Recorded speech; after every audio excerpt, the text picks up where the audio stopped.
Hello. Okay, so as we went over last time, again, we just kind of want to review a little bit. But basically, there are these 4 different levels, and we kind of touched on tip of the yud, but we'll get into that in a moment. There's the lowest level Hey, or K as I wrote down, and that is reflective of receiving in order to receive, right? Which is still like a high level of understanding that even at that level of, wow, I'm only receiving to receive for myself. Like that's already a high level to be cognizant of that. And naturally, we're born with this level, right? If you think of a little tiny baby, right, in your arms, who's just like, they want mommy, they want to be changed, they want this, they want that, and they're receiving it just for themselves. Or that's our inherent nature. And it's not necessarily a bad thing in terms of like, oh, we think of it as like some like evil, disgusting thing, but it's more of recognizing that even just understanding that you're on that level is a high level in and of itself. Mm-hmm. The next is the Vav, which is giving in order to receive. And last time, I don't know if we touched on this too much, but it's really the stage of chinuch, right? The stage of education. When we're trying to get our children, right, to go from just being, like receiving for themselves alone and learning how to give to others, but we still want them to be nice to their siblings because we're going to give them a candy, right? That they're still going to be giving, they're still going to have that aspect of being giving, like how Kodesh Baruch Hu is giving, but you're doing well because it's for your benefit. You get the candy, you get the toy, you get the sticker, whatever motivates you. So that's kind of the stage of chinuch. So those are the 2 lower stages, the second half of Shem Havaya. And now we move into the first half of Shem Havaya. So the first Hey in Hashem's name is representative of giving in order to give. This is the level of a holy tzaddik. However, it's not fully complete, if that makes sense, right? There's still another level that we can get to, but this is a tikkun of creation, right? When we are on that level of just giving in order to give, we're not receiving at all for ourselves. We're just giving, right? We're making a tikkun for the creation where we're basically making a tikkun for the lower level Hey, if that makes sense. Then when we go to the Yud, receiving in order to give, again, this is the purpose of creation. We talked a little bit about this last class with the Ramchal and Derech Hashem, right? About how if Hashem wants to be the giver to us, we have to be able to receive and then be like Hashem in our giving. However, though, that's a very difficult thing to do, Lamaisa, because of course it's so in our nature to want to receive from Hashem and only receive it for ourselves. So we have to go through these levels of giving in order to receive and giving in order to give in order to be able to do this lo lishma, just for its own sake. Then we kind of touched on this last class, but again, it's only the tip of the yud, so we just need to touch on it. That's a bad pun. But basically, within Shem Havaya, right, you'll notice that the yud itself kind of has like this extra tip on it. And it's not really in the levels of giving and receiving. What we understand this is Hashem's desire to give goodness to creation. And from here, all of the levels of giving and receiving come forth. So that's just kind of like Hashem's thought of creation and where Hashem is standing. And there are folks who can make it to this level, but again, we're kind of focusing on the first 4 levels because they're a little bit more practical as to how we can actually achieve them. I didn't know too, Amy, since you were here last time, if you had any questions from what we went over last time, or I do, actually. Okay, go ahead. So the issue of the giving and receiving is that who's giving, who's receiving?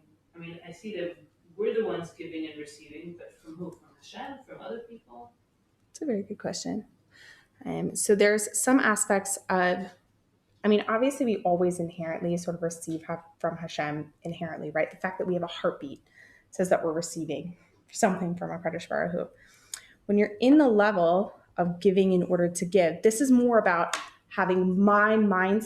It's more about the mindset that I have, right? That my mindset as a Yid is that I want to give just in order to give to other people, or that I'm receiving for myself alone. It's more of the perspective of the person, but in terms of how their spiritual level is like within these 4 letters, if that makes sense. Like it's the perspective of the person as to are they being a giver or are they taking, But that taking at the highest level can actually be one of the most beautiful things, because you're taking from Hashem with the cognizance that you're taking so much in order to give to other people.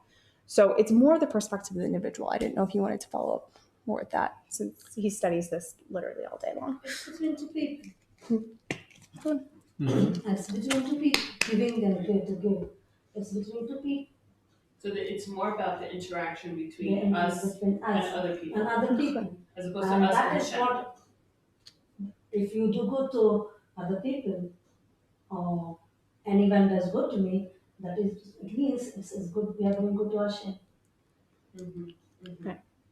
The Baal Shem says towards the end of this essay that there's really no difference between giving to people or Hashem.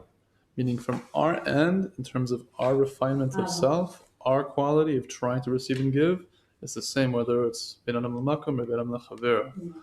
But at the same time, Hashem, in His humility, prefers that we focus on Ben Adam L'Chavera, because it's like a 2-for-1. Because Hashem's glory is within every person. Everyone has an Hashem, which is a chelik mimal, it's a portion on high. So to give to the other person is kind of a 2-in-1 in a sense, because that's Hashem's will, that His creation is gladdened. So if we gladden the person, we're also gladdening Hashem. And the receiving in order to give, like my wife mentioned, is the highest level, because not only can we receive His shefa in order to give to others, but in itself, receiving the shefa in a refined state is giving Hashem nachar ruach, because He wants to give us the shefa. The whole point of this is to refine ourselves so that we're able to receive non-egoistically, not for ourselves. Right. And it's so important, though. I think something that I had to really think through time and time again, and how important it is to go through the stage of Vav and the first Hey of Shema Vaya in order to get to that point. Like, oh, of course you can like receive in order to give, but it's so built within us that of course we just want to receive for ourselves alone, even if it's for our own honor or for our own dignity, right? Mm-hmm. You know, if you're blessed with tons and tons of money to give to a shul or to give to a hospital or give to a worthy cause, but you're really only doing it because you want your name on the yeshiva or on the hospital or on whatever, like you're still receiving for yourself alone, even though your action is very charitable and very giving to others. So And I think important to note that even the stage of giving to give, if someone does reach the level of a tzaddik or a tzaddikat, that doesn't mean they don't have the will to receive. They very much have the ratzon, if anything, larger than before. So we have the principle from Chazal: the greater we are, the greater Yetzer Hara. So the greater that we are in giving, so too our ratzon is greater. But that's not to say that it's a bad thing. Hashem actually wants us to grow our ratzon. Because the bigger our ratzon, the bigger our vessel, the more shefa we'll eventually be able to receive in order to give nachar ruach to Him. If someone wants the world, so to speak, if someone's like super go-getter, that's a good thing, because at some point after the refinement, they're able to receive much more in order to give goodness. So are we constantly moving between all of these levels? In a way. Or is it It's- always towards? On one side, it's static in the sense that a person is existing at a certain level in terms of their refinement. A person is at a certain level of light, which is corresponding to many parameters. There's sphirot, there's worlds, there's levels. So there is a static level, but at the same time, there's instances. It's like the notion that, and it says in Sefer Tanya, that the Rasha, the Benoni, and the Tzaddik are also relative. We can go through all three within a day many times over. So two here. But generally speaking, we're at a level, but we are also refining by being able to have those hints of giving and receiving properly. yeah. So if that's all the questions that you guys have, it's okay if you guys have more. But I just kind of wanted to do that review of last time, because I know for myself, like Chazara is very important, especially with this. It's kind of like, what is even going on? It feels like a little bit like, what is this Chinese? But it's Hebrew, but I don't understand it. And no, it's a beautiful, beautiful thing. And it's more of the Chazara is very, very important. So we wanted to do a little bit of that. And then we now wanted to start on the second part of giving, Matan Torah, which is printed out for you guys right there. Right here. Okay. So to start, to make sure that I have my notes properly done here. Okay. So Hillel clearly said that loving the other is all of the Torah. Even if we could strain ourselves, by the way, this part here, just to review, this part here on the side is from the Bala Sulam, and this is the Rabbi Setzal's, or sorry, the Rabbi Shlita. The Rabbi Shlita's, so the Rabbi Setzal, Rabbi Gottlieb. Mm-hmm. yeah, Rabbi Gottlieb Shlita, who sits over there. Okay. Now the Rabbi Setzal is the Rebbe after the Bala Sulam, it's his son, and then there's Rabbi Gottlieb after him. So in my head, I'm like, Shlita, Setzal, they both have a sound. So my head gets a little confused. But so this is the original founder of our Hasidut, right? Like this is the Baal Sulam. And then this over here is the Rebbe, the current Rebbe. I'm sorry, can I ask again, like, I'm just trying to remember what we talked about last time. The Baal Sulam lived how long ago? He was born in 1886. 1886? He was Nifter in 54, some say 55. He was Nifter on Yom Kippur. Master of the Ladder is a biography and it has a lot of teachings within. It's the basic. Okay. Whoever wants to know about Bala Sulam, first you read that book, Then you you can understand. Yeah. Okay. I just wanted to know the year. Yay. More or less, but that's good. Now I get it. No, but all the things, many of them, it's not so like, but it's very, very interesting. Mhm. Very, very good. Very, very interesting. So, yeah, we are zocha to be able to learn a little bit the Baal Sulam's statement here, where he's quoting kind of this famous pasuk that many of us who are connected to the from world in any way, shape, or form, I feel like this is like so ingrained within like any movement of Judaism, right? People talk about this pasuk all the time of what the Hillel the Elder is talking about, and I feel like there's this like extra meaning there that we don't always know about. So I'm excited to kind of dig in. Hillel clearly said that loving the other is all the Torah. Even if we could strain ourselves and find some way to settle the difficulty in the above statement, we have before us a second statement even more remarkable from Shabbat 31a regarding the prospective convert who came to Hillel and said to him, "Teach me the entire Torah while I stand on one leg."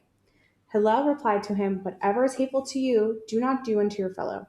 All the rest is commentary. Go and learn."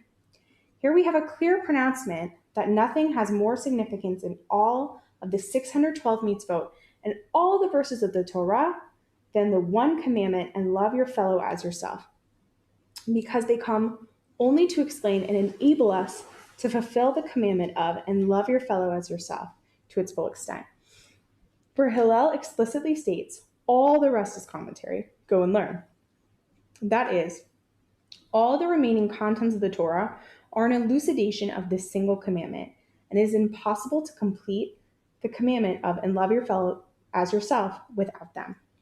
Right? So we're kind of talking about this interdependency of how this is the main principle of the Torah, and all the other mitzvot are dependent on this principle, and one without the other, you're not really completely fulfilling the whole of the Torah.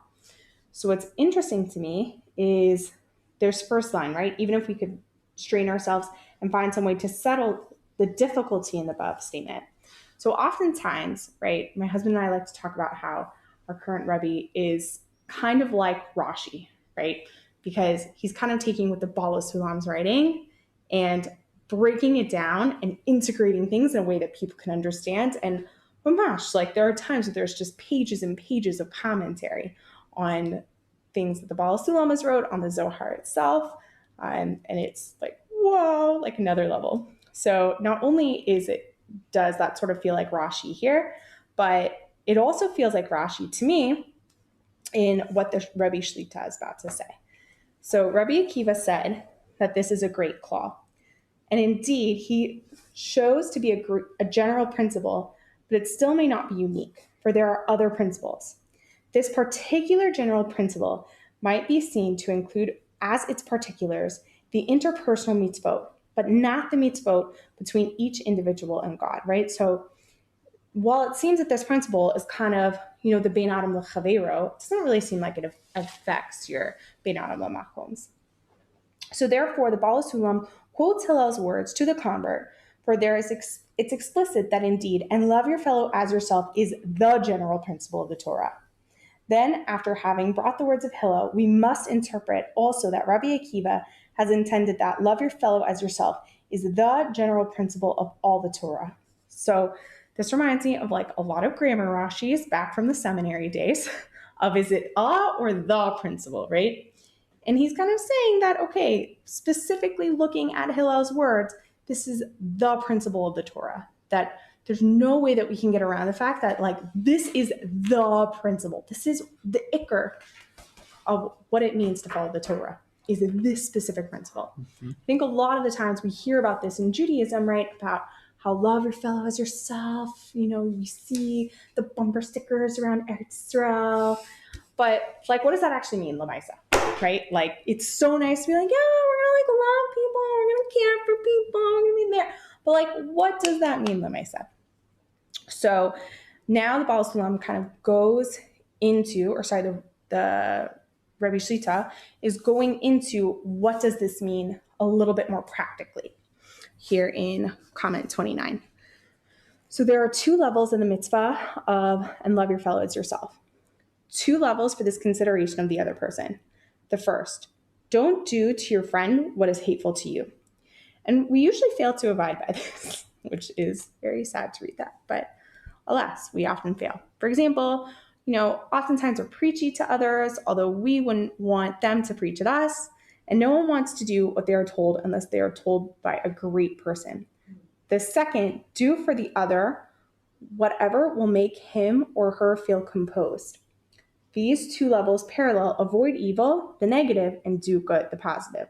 Right? Nobody ever wants to hear from like the negative individual of like, oh, like you need to do this or you need to fix this and you need to, or like whatever. The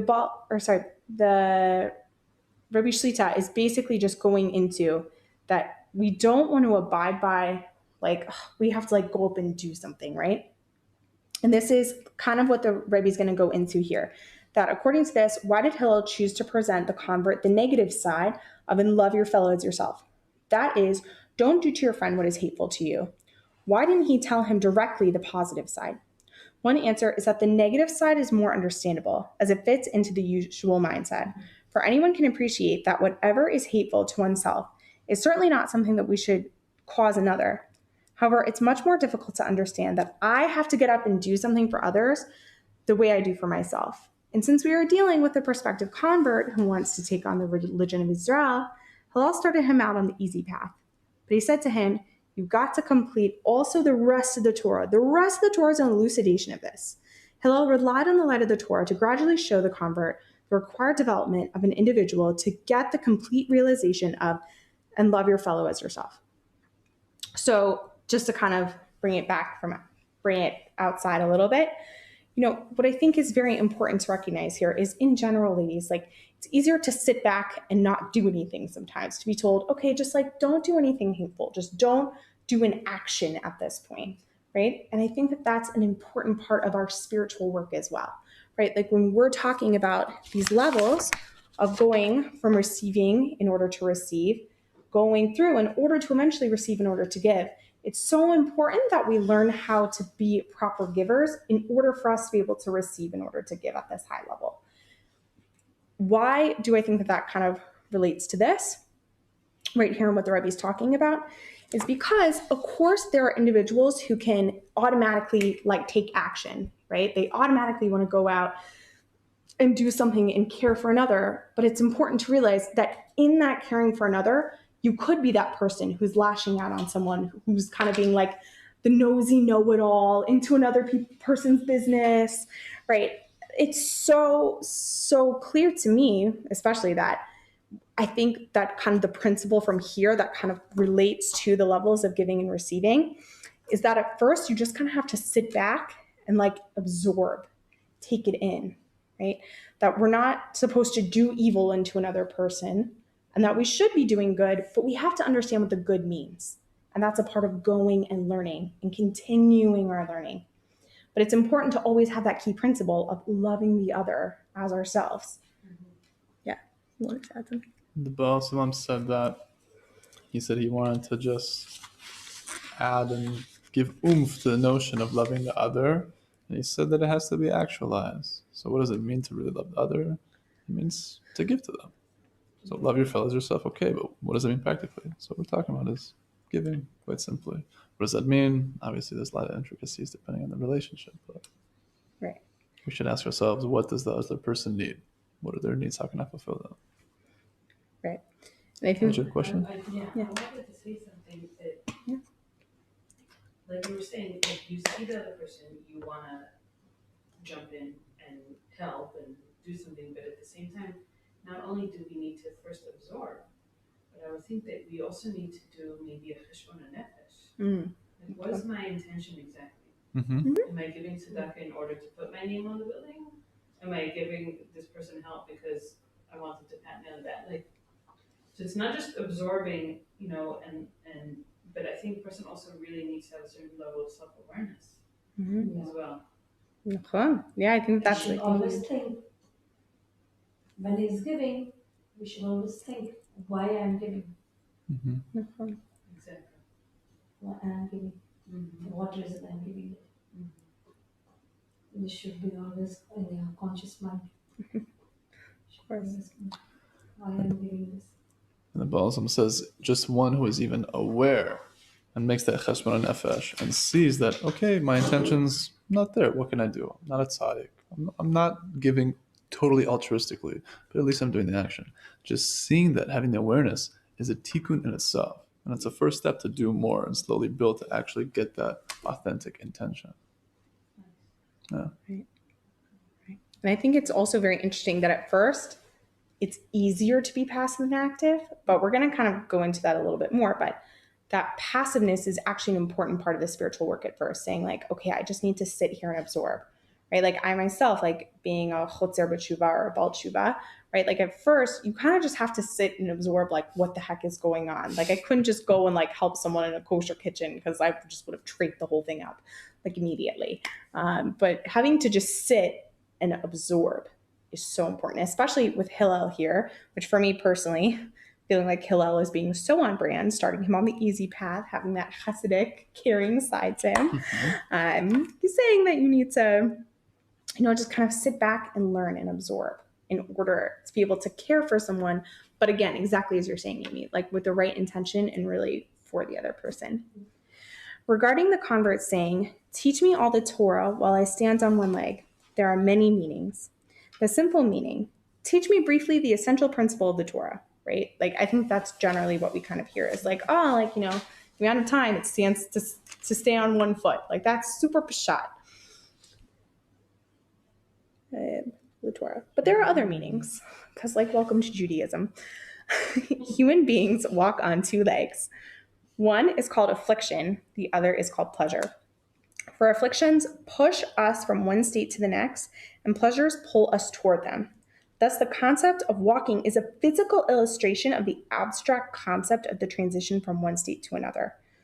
In general, our development is dependent on our ability to operate with two forces, but the convert, in accordance with his nature as a novice, requests Hillel to teach only one side of and love your fellow as yourself, the more natural side.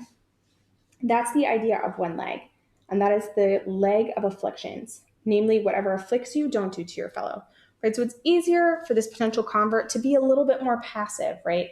To be pulled away from something instead of going towards it, because he has to have the knowledge and understanding of how to actually move forward positively. And again, that's kind of like just the ebbs and flows of life in general, where there are times where you have to sit back and you have to nourish your spiritual growth, and then there's times to move forward. And it's learning that balance throughout life. And it's not, like, oh, I've learned every single thing, and then you move forward. It's that walking throughout your whole life. Yeah. One step forward, two steps. Exactly. Can you explain this idea better? Of the idea of the legs? afflictions push us away. I think those last 2-3 sentences. Sure. Do you want to explain? Here, I feel like you did. Go ahead. So, if one is in pain, they're inspired to change the situation. Say it's a matter of health or it's a matter of mental, spiritual pain. We're inspired to shift. We're inspired to make the situation better. So relative to being pulled, the affliction is the leg that pushes. Pain pushes us. And pain is not bad. Pain is just pain. It's one of many things we go through in order to not only refine ourselves, build kalim, but to make that change. So in contrast, let's say just for a Gashmias example, if I want a new car or a new home, if I want the pleasure of that new item, that pleasure pulls me forward. So it's a push and pull. It's this transition of states back and forth. Ideally, the ultimate pleasure we're trying to achieve in terms of our desire is the Vekut. We want union with Hashem. That's the ultimate pleasure. And there's levels of pleasures. There's different modalities, but like inanimate, plant, animal, speaking. And the Jewish desire, the deepest desire is to be one with the Creator, be one with Hashem. So, and that's done slowly but surely through the motions of both pain and pleasure.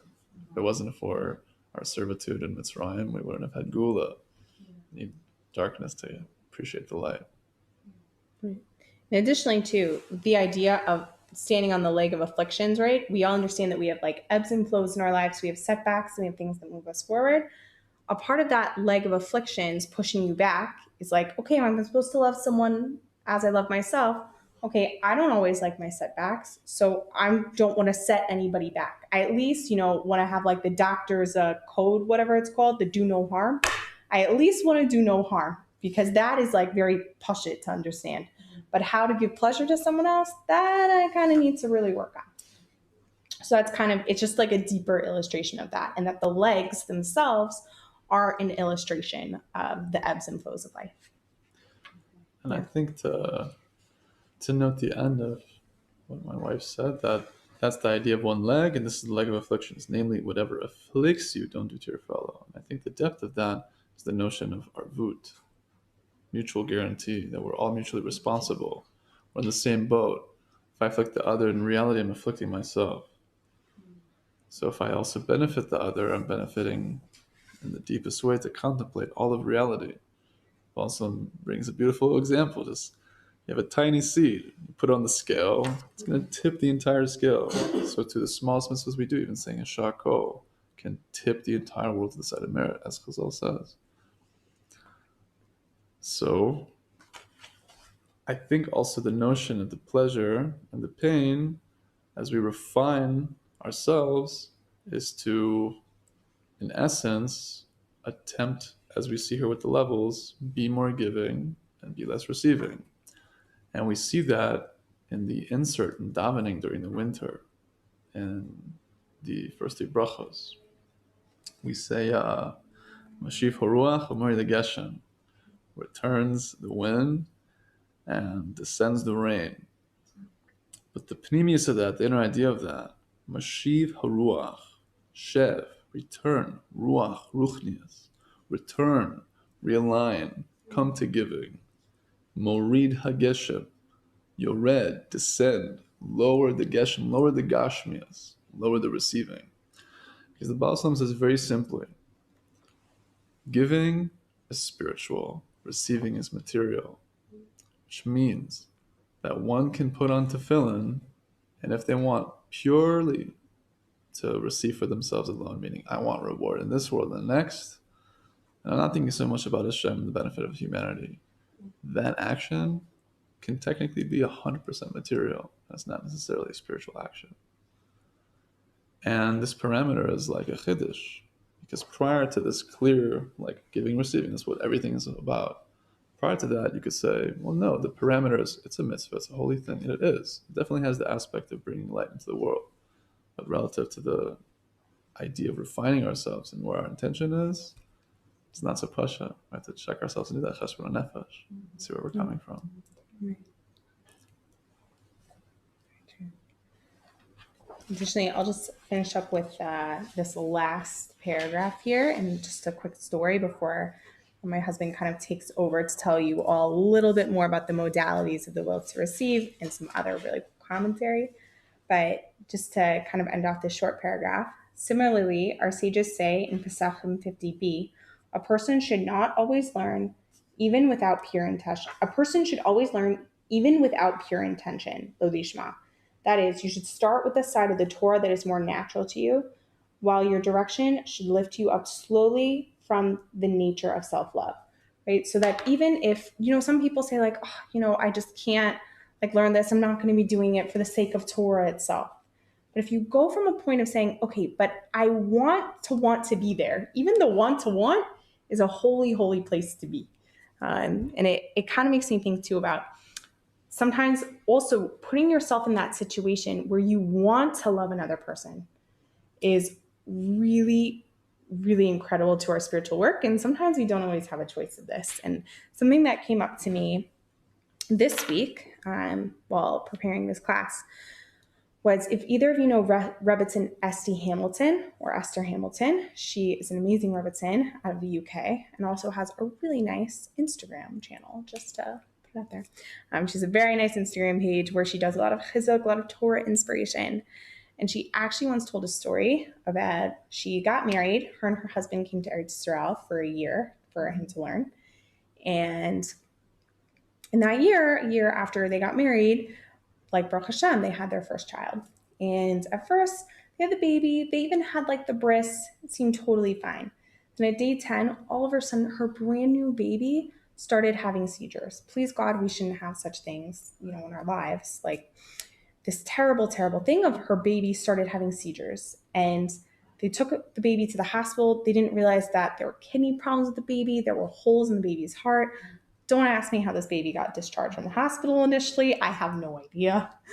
But essentially, listen, when she was going through this process of having this child in the hospital, right, having no idea how long it would last for, it lasted her 2 years of her son being in the hospital. And she thought to herself, oftentimes when we have a child, we also think of, okay, one day, there's going to be the bris, or, a pidyon ben, an upshurin, a bar mitzvah, a wedding, all these different things that give us nachas, right? And at the time, she had no idea if this baby was going to survive the next day.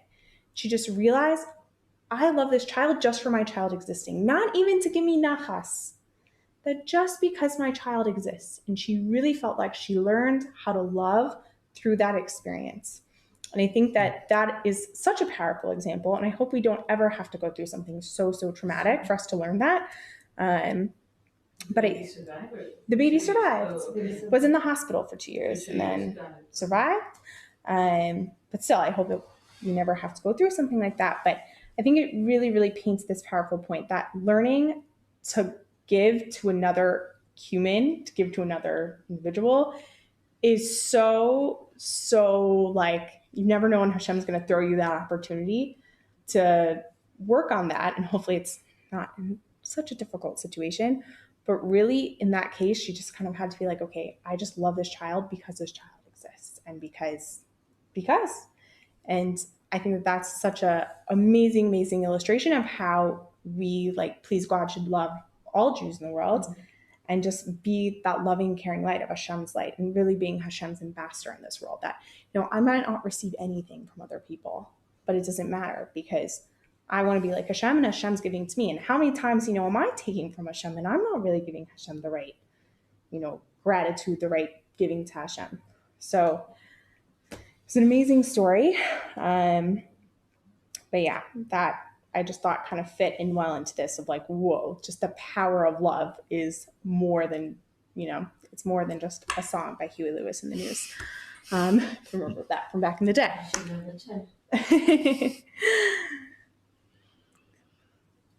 Tov. So I'll continue from here. Actually, the same convert also went also to Shammai, whose defining nature is the attribute of judgment that allows no compromise. When the convert put to him his request for compromise, one leg, Shammai pushed him off with his measuring stick, used for building, that was in his hand. For Shammai's building was founded on the basis of absolute truth. The translator adds that truth and measuring stick are spelled in Hebrew with the same letters. Regarding their intimate connection, not relative truth that adapts to a certain situation, as Hillel was representing. It's measuring sticks. Maybe. I tried looking it up. I couldn't figure it out. I like mixed and matched all the letters of Emet, and Right. I couldn't find it. Measuring stick. And it's not in there either because this is the commentary. This is just the word of the Baal fine. Shalom. Yeah. Okay. Thought, like, let me go to the original Hebrew. Might be a more ancient word. Well, emet is aleph mem tav. Well, it's probably Aramaic. Could be. Oh, Aramaic. I assume, yeah. If it's That's all? Yeah. Because the aleph is probably at the end. yeah, I'm it could guessing. be. This is actually the description in the Midrash in which our sages teach, in the beginning, the Holy One, blessed be He, created the world with an attribute of judgment. He saw that the world was not viable this way, so He brought forth the attribute of mercy and combined it with the attribute of judgment. From Midrash Rabbah, Bereshit 12:15, also Rashi's commentary on God created in the first verse of the Torah. The story of the convert illustrates the saying of our sages. For in the beginning, the convert comes to Shammai, that is, he tries to convert on the basis of the aspect of din, judgment. But after he sees that this is not viable, that is, that he cannot receive direction from this sort from the start, then he turns to Hillel, who represents the combining of the aspect of mercy with the aspect of judgment, by virtue of his willingness to accept a relative truth that matches an individual's spiritual state. The example I like to bring for this relative truth is the Kiruv group. Myself having been part of a Kiruv program when I went to yeshiva the first time, and seeing this dynamic now. If a kid, let's say, is on a 3-week Kiruv trip to Israel, and they're doing some type of Torah learning, and he's yelling to the rabbi from across the base midrash, "Rabbi, come and help me." From our understanding, that's not kavadik, like we need more deference for our scholars. For that individual, relative to where they're holding, that was a mitzvah. For them to call a rabbi to ask a question on Torah, which they might not have done once in their life up to that point, it's a huge thing. I'm saying for myself today, if I was to do such a thing, relatively speaking, it would be an avera. So relative to this convert, he had to come to Hillel to get the relative truth as opposed to the pure MS of the din. But here we're going to go into one of my favorite parts of Matan Torah, my favorite concepts that Torah's Ashlag likes to illuminate and likes to look through the lens of, is Torah de Rishut HaYachid. So let's continue.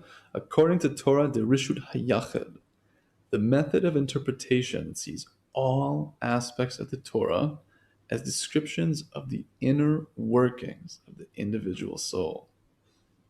Meaning to say, every place, person, every city, every description in Tanakh is describing us.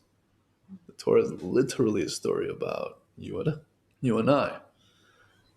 Everything is a state of being. Everything is a transfer. Everything are aspects. We all have inner avos, inner emos, so on and so forth, and inner paro, inner nimrod, inner chule chule. That's a uniquely Ashland concept? Or It's common in Hasidus too, but Ashlag expounds plenty on it. Yeah, that's what it's called, the reshoot hayaki? right. Like the rishus of inner domain, the individual domain. When we want to be converted, that is to undergo a transformation from the character of a non-Jew to the character of a Jew, we must turn to the Hillel within ourselves. Each of us, Jew and non-Jew alike, are born with an inclination to receive for ourselves, referred to as the non-Jew within us. And each of us has the potential of developing an inclination to give to others, referred to as the Jew within us. Rabbi Gottlieb is interpreting the encounter of Hillel and the convert as instruction regarding the manner of converting the non-Jew within to become a Jew within. So too, when we have the aspect of being a light unto the nations, we want to be a holy nation. First and foremost, we have to be holy unto our own inner nations. We are told that we have 70 nations within, 70 aspects of our will to receive that we have to correct. And we have the spark of Israel. Israel is a code word for a spiritual state of being, Yashar Kel, straight to God. Meaning if we reach the holy land of Israel in our inner being, if we make it to Israel, meaning we're giving to give, we're lishma, we're for the sake of heaven. In the meantime, we're attempting to bring these nations into Yashar Kel. We're correcting these inner nations and being a light unto our inner nations. And like the famous saying, if you want to fix the world, fix yourself. So doing such a thing and fixing ourselves, by definition, is going to send waves of Shef and Tikkunim into the whole world. Same way if you have a single drop on the side of merit, it elevates the whole world. How much more so if we get closer to reaching this level of a tzaddik or a tzaddikah. So these are co-words, because every person, even non-Jews, have the non-Jew and the Jew within. This is not a sensitivity of like labeling Goy, Jew. This is inner aspects of ourselves that every human being on the planet has within themselves. But to clarify, even a Jew who keeps Torah and mitzvot and is careful with seemingly insignificant details, as long as he or she has not arrived at, quote, and love your fellow as yourself, which is dependent on advancement in Emunah, then he or she is nonetheless still considered a non-Jew. Of course, Rabbi Gottlieb is writing from the point of view of inner meaning. He is not contradicting the approach of Jewish law. Thus, the inner meaning of the symbol of a non-Jew and the symbol of a Jew is that a non-Jew does only what accords with natural self-concern, and nothing out of love for the other. And also he or she does only what accords with reason, and nothing on the basis of Emunah. Whereas a Jew is one who becomes merciful and giving towards the other, and is able to operate on the basis of Emunah. Thus, we are not discussing a historical story, but a description of a spiritual process that each individual must undergo, for everyone must want to undergo this conversion. Everyone must want to turn to the Hillel within, which is the potential point of holiness within each person.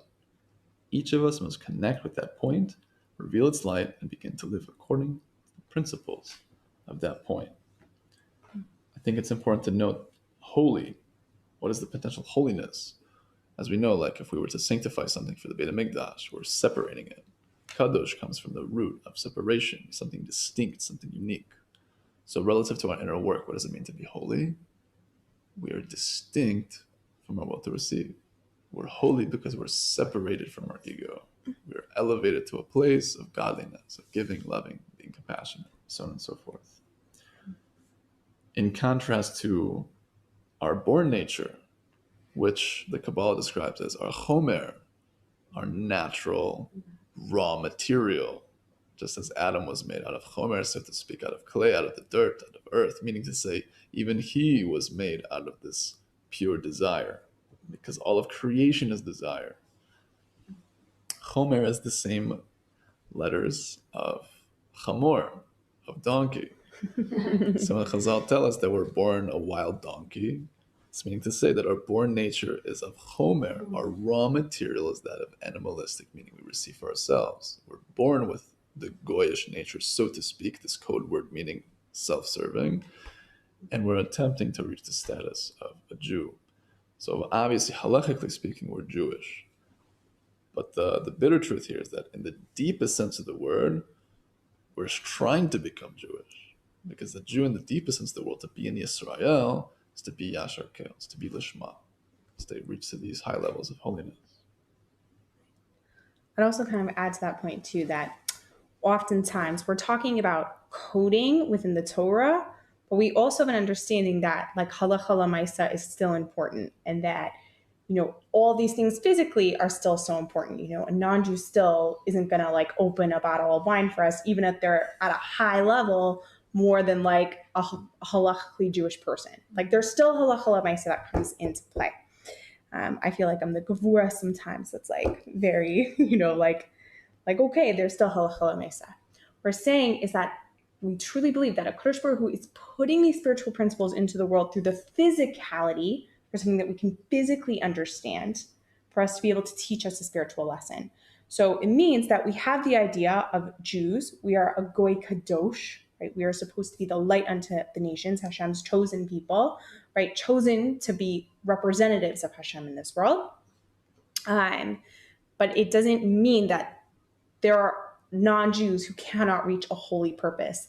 They just reach that purpose within the confines of the Noahide laws and of other teachings that are specifically meant for their specific spiritual tikkun. It doesn't mean that like you're like a bad person or anything like that. Myself having non-Jews like in my own family, it doesn't mean that they can't like reach a high spiritual state. And for us too, our spiritual state is like just another level of avoda in terms of really digging into Tanakh, really digging into each part. But again, it's not there to conflict the view of Jewish law that like someone's halakhically Jewish based on either their mother's Jewish status or a conversion. So like, just to make that very, very clear, that there's the halakha l'maaseh still is so important because it physically illustrates to us physically within the world, but it's not just supposed to just stay physical. It's also supposed to reflect our inside as well. Body and soul. Yes. Yes. Yeah. Yeah. Do either of you have any questions before we Okay. So number 30 is commenting on the end of the paragraph. All the rest is commentary. Go and learn. That is, all the remaining contents of the Torah are an elucidation of the single commandment. It is impossible to complete the commandment of and love your fellows yourself without them. So Regalib says here, it is possible to arrive at loving the other only if there is a foundation, preparation, and building by means of the rest of the mitzvot. And this is the only way to understand and love your fellow as yourself, and to get to that state where we can fulfill it. The upshot of the matter is that we have no freedom to substitute or change any Torah or rabbinic mitzvah, or even the slightest bit of some custom founded by the great teachers of Israel. For this entire web, when taken together as a whole, is meant to change us. It is a divine document that cannot be tampered with. It must be fulfilled in all its forms and levels in order to arrive at a spiritual uplifting above the prison of the desire to receive and toward the freedom of love of the other. So too, Mitzrayim is a code word also for our ego, the tsar, the constrictedness, the narrowness. So you'd see at Mitzrayim is to leave the status of the ego, to leave this prison of self-concern, of self-service, and to go towards Yashar Kil, to go towards being straight to Hashem. A parable for this: someone builds a building, and the building is made of many parts: the foundation, the pillars, the bricks, electrical tubing, etc. Each part with its particular official standard of quality. That is, a certain accepted standard that the contractor must abide by. If the contractor begins to change things according to the contractor's understanding, which means according to the contractor's own interest, woe to whoever would live in that building. Thus, Baal Sulam states here that all of the Torah and all of its mitzvot, all its sections, stories, and legends, all exist for the sake of transforming our nature, from the nature of self-love to the nature of loving the other. The Torah comes to explain to us this idea, the level of thought, and to cultivate a mental transformation, but it must conclude with a transformation also in our behavior. So I have a question. Yes. Transforming our nature from the nature of self-love to the nature of loving the other. It sounds like you're saying that self-love is something that we need to get rid of in order to move to loving the other. But and I understand, because we understand self-love to be a selfish thing, but and receiving, which is what we're trying to move away from. But at the same time, when he says that kamocha, in order to get to the point of loving the other, you have to start with kamocha, with self-love. Mm-hmm. I don't know if he's going to talk about that later, but that's something that, I don't know, just You have to love the self. jumps First out of at all. me. No. Sure. No. You have to love yourself, Exactly. first of all. Right. To whatever deeds you do, to the, first of all, you should know what you like Mm-hmm. about yourself. You should understand yourself. First, think about yourself, what you like, what do you like. Whatever you like, that you do to the others. And whatever you don't like, don't do to the others. Right. But you should know what you like and what you don't like. Yes. First of all, So you're saying that that's what he means by that. But here, when he said transforming, transfer. It seems like It's our it's like nature that we like this we're ourselves. rejecting with the intention of going here. But what I'm saying is maybe the two need to coexist as opposed to leaving this one behind. In essence, that is the highest level. Highest level. Highest level is the coexistence. It's 100% receiving, 100% giving. Yeah. It's a pella. It's a wonder that we could do both at the same time. So it's true. I think the point of difference is like to contrast, to speak about maybe philosophies elsewhere, because there's a lot of self-love literature in the world. There's a lot of self-empowerment in the secular world. It's very popular. Understandably so. People want to work on themselves intrinsically because they have that chelik mimal. They have this core spark within that wants to be in the Vegas of the Hashem.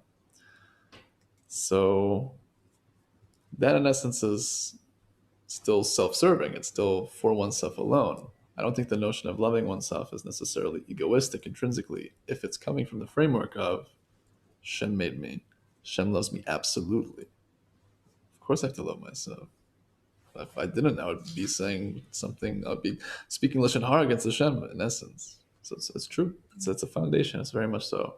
And to the point of that being our born nature, like receiving to receive, children should also be imbued with a sense of self-confidence and self-love.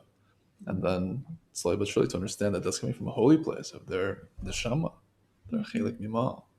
But to focus on the giving, of course, receive what they need in life, because the Baal Shem says receiving our necessities is not called receiving oneself alone. Eating, sleeping, we all need what we need. But for example, I want a piece of cake. So I make a cheshbon. I can eat 20% of this cake in order to be of service to God. If I eat any more, it's really for myself. He made this cake. It's for me. I have the option. I can make a bracha on it. I can enjoy it, meditate on it. It tastes so good. Hashem gave me these amazing taste buds. 20%. And the rest, I'm deflecting, so to speak. I'm deflecting the rest of the cake. And Hashem gets nachat ruach for me making that cheshbon and saying, I'm taking this much in order to be giving to Hashem, because I can only take this much in order to be giving. And the rest, I can wait. So too, in all of our life, we have these, whether it's halacha or any type of relationships that we have where we need to practice givurot and have parameters. The power of saying no is also can be chesed in itself. Mm-hmm. I'd also kind of add to, just to kind of give a little like tinge into like future classes, and just to kind of the Baal Sulam's theory of how this works, Lamaisa, because he's saying that we have to transform this from just, a mental thought exercise of, oh yeah, I want to give to others, I want to be more loving, I want to be more giving, into what we do, into our behavior. And something the Baal Sulam talks about is it is important to love myself. And imagine though, if we all lived in a society where I'm constantly thinking about like 10, 20 closest people in my kahila, and they also are thinking about me, like, oh, you know what, this person's like birthday is coming up in a few weeks, and I know that they like have a crazy busy schedule. Maybe I should do something nice for their birthday. Maybe this, maybe that. Like if we're always thinking of giving to others, we actually actualize our ability to love ourselves even more. Because I'm thinking about other people in my community, right? I'm thinking about others around me. And there's also 20 people who are also thinking about me constantly. So it's the idea of, sometimes we kind of have this isolated, like, it's all for myself. Like self-love is like just for me. And I need to figure out, think about when Corona hit and everyone was like taking all the toilet paper from the stores because they were like afraid that they were like never going to look at a piece of toilet paper ever again, right? And self-love versus having the idea of, okay, how much do I realistically need? How much does my neighbor need? Like having that type of mindset, you actually have more of your needs fulfilled, is the theory of the Baal Sulam, is that we have like a better functioning society if we all have that mindset of how do we give to another person. And I think too that it's also the idea of transformation, right? It's not the idea of completely get rid of it. It's transforming it into a way that it's actually used positively. But of course, it is important to love ourselves, to care for ourselves, like as a part of that process, which I think is also a part of the passiveness, right? That you should do what feels natural to you initially when you're starting to learn more about something, right? You know, I only know of one story of someone who became frum because they kept Tisha B'Av, the fast Tisha B'Av. It's very interesting, but I would say for the average non-frum Jew coming into Yiddishkeit, probably Tisha B'Av is not the entry point, or any fast day for that matter. Being like, oh, why am I not eating right now? You know, having a nice Shabbos meal might be a better introduction for them. Or going to a class that helps inspire them, to help them grow.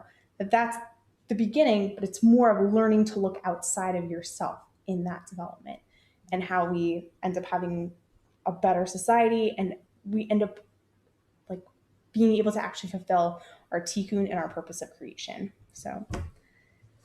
So that's all that we kind of had planned for now. Do either of you have any follow-up, anything you want to say? No, it's good. It's also good too. We also will again do a review of this at the beginning of next class.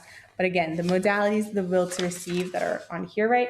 We're going from this level. We don't talk so much about animal, vegetative, inanimate, but going specifically from intellectual, right? From just the level of me to bear, the level of speaking, which is also kind of a code for like a non-Jew spiritually. We're not talking about a non-Jew in the world.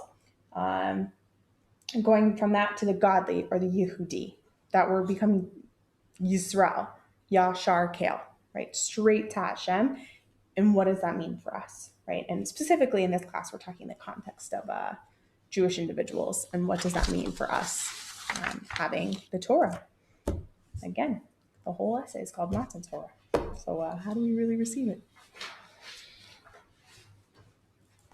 Tov. So Thank you guys so there's much. a lot to say on these modalities. We'll go into it more in the Yeah. future. And one bite of the cake at a time. Yes, thank you. Of course. Thank you so much. And also, if you want to get any of these Sfarim here to have your own personal copy, you're welcome to. Let me take one. You're welcome to take one. There is a cost, but you know the cost better than I know the cost. The smaller ones to the right, there's a blue, red, and white. I can explain them. Those are 30 shekel. The giving is 100, and Master Ladder, which is the biography with additional teachings inside, is 120. Spiritual Principles is the yellow one. It's like a very bekitzer of Avodas Hashem, written by Rabbi Gottlieb. Basically talking about a lot of these principles, very simple language, step by step, receiving, giving, emunah, consciousness, very straightforward. My rabbi from yeshiva, actually, he takes guys to Tzfat, and he brings them to my friend Abraham Lowenthal, who has the mystical art studio, Kabbalah art. He's been a student of Rabbi Gottlieb for 12, 13 years. He's been doing birthright groups for over 20 years. Most birthright groups go to him. He gives like an intro to Kabbalah lecture, talks about his journey to Tshuva and stuff. And Abraham Lowenthal. Yeah. And I myself went there when I went on birthright 5 years ago now actually. And it was extremely powerful. And people are very much moved by what he has to say. And those 3 books are his translations, actually, of Rabbi Gottlieb. And the most popular one is the red one. They're just nuggets of wisdom. It's like 2-3 quotes to a page, just translated in English. It's very nice. There is some type of seder to it, but it's really just flip to any page and read quotes. And that's most popular by even potential people doing tshuva from like his kiruv groups and his birthright groups in general buy that. And they love it. They connect to it. It's got like a unique language in terms of giving, loving, and focusing on these ikarim that are unfortunately forgotten a lot in Judaism. The blue one is more of an introduction to the actual system of Kabbalah. It's called Peticha by the Baal Sulam. It's the first 2 chapters. It's a 20-chapter book. It's quite detailed with lots of commentary, but it has the English translation as well as the commentary by Rebbe Gottlieb, because the Peticha was also written by Baal Sulam. And then Giving, of course. Master Letter was one of my favorite books. It's very nice. If we're not ready to buy it, do you know if there's a place where we could borrow it?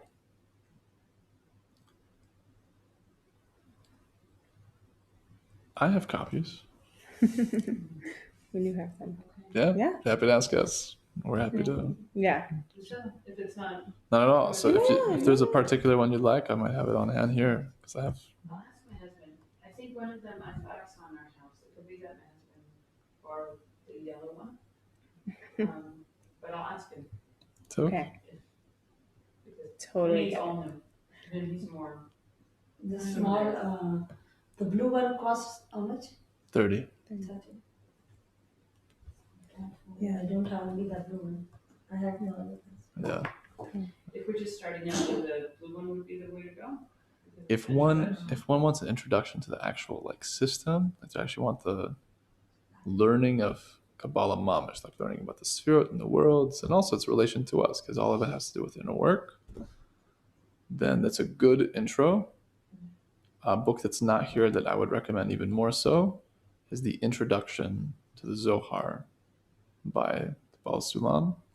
The English translation is also by Yedida Cohen, who wrote the biography. It's called Tapestry for the Soul. She has additional commentary in between the Baal Sulam's paragraphs. She has like journal entry questions. She makes it so personal. It's a very, very sweet book. And it goes into... You can go to Neora Press. Who? NeoraPress.com. You have Neora. Neora. the Holy Yeah. Press. It's here. I can write it in the group. One. NEHORA. Okay. Neora.com. Mhm. I didn't know if it was .com, .co.il. Nahora Press. And if you Nehora. want, on And Thursdays, press, like a publication on press. Thursdays you can also join. She also teaches Kabbalah and all the stories in English. She reads in Hebrew and she explains it in English. Mm-hmm. Right here. Zoom. Uh-huh. Yeah. And you can also see YouTube also. It's really cool. It's very, very cool. We joined it before. Very, Very, very very interesting. cool.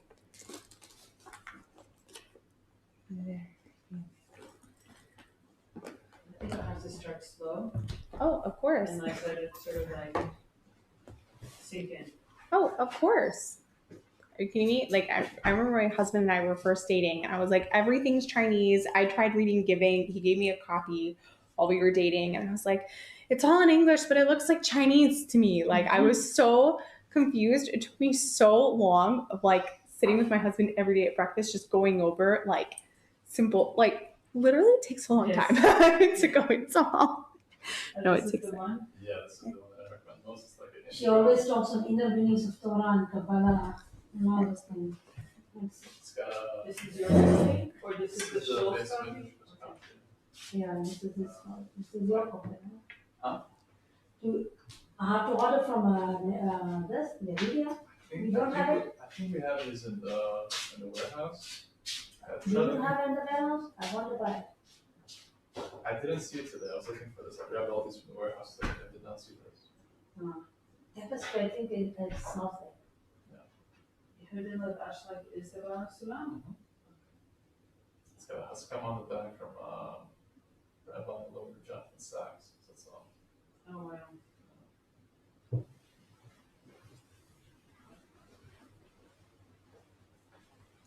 So the Rebbe's itself, what was his name?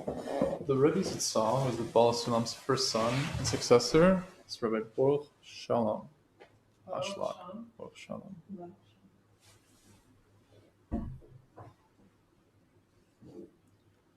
He also wrote commentaries on... Baal Sulam had his system of all his commentary on the Sefer of the Arizal called Talmud Esra Sefirot, as we mentioned in the first class. And his son clarified it more, so that's major commenter on the entirety of it. But he's This is a That's the email address. yeah. That's an email. I see that it says here Nahora Press over here. Yeah, you have that also. Yeah. You can take this Neora at designated.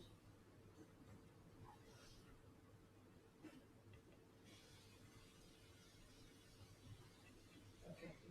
That's good. If you want to, on seven, it's an Israeli time. It's 7:30 p.m. in the evening on Thursdays. Every Thursday she has it. on Zoom, right? That's interesting. Okay. That's good to know. I don't know if I'll be able to do that. Give me. You can watch later on the YouTube. Mm-hmm. too. Okay. So I should contact them for that? I will send. Give me your number. Okay. On Thursday, I will send you the Zoom The Zoom link. link, and if you can, or you can afterwards, you can go on the just on the YouTube, get it up quiet, Okay. and you can do it. Are you in the WhatsApp group that you created? So I'm in there. You are in the WhatsApp group of The Levita? WhatsApp for the English share. This yeah. year. Yeah, do you want me to add you? I'm not. Huh? I'm not. Oh,